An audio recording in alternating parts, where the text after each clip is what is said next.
warahmatullahi wabarakatuh. Tepangkeun nami abdi melati ti kelas 8A. Wilujeng kasadayana ka para guru anu ku abdi ti pika hormat sarta karerencangan anu ku abdi ti pika cinta. Mimiti-mimitina hayu urang panjatkeun puji syukur ka Allah Subhanahu wa taala anu parantos mapaleun rahmat jeung nikmat. Nepi ka urang sadayana tiasa kumpul dina kesempatan ieu kahalayan sehat walafiat.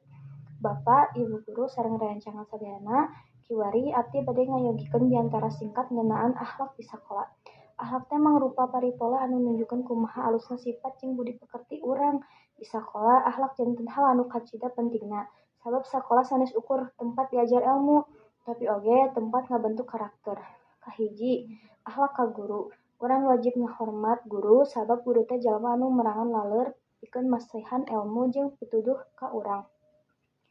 Ngadengekeun penjelasan, nuturkeun aturan, jeung teu ngaganggu di kelas mangrupa bagian tina akhlak anu hade. Kadua, akhlak karerencangan. Saur sepuh silih asa, silih asih, silih asuh, urang kudu tiasa gawe babarengan, henteu ngabulih, henteu nyieun pasaliah, sarta saling mantuan lamun aya nu keur kasusah. Sakola bakal karasa leuwih nyaman lamun urang sararea ngajaga silaturahmi.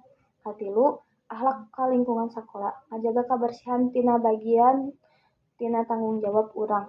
Mikeun bentahanan tempatna, marsihan kelas babarengan jeung ngajaga fasilitas sakola supaya teu gancang rusak.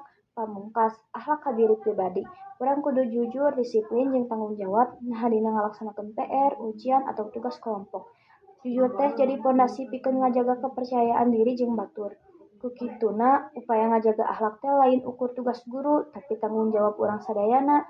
Upami akhlak urang hade, insyaallah kahirupan di sakola bakal leuwih aman, nyaman, sareng ngahasilkeun prestasi anu leuwih sae. Sakituna we biantara ti abdi, hatur nuhun kana sagala perhatianana. Wassalamualaikum warahmatullahi wabarakatuh.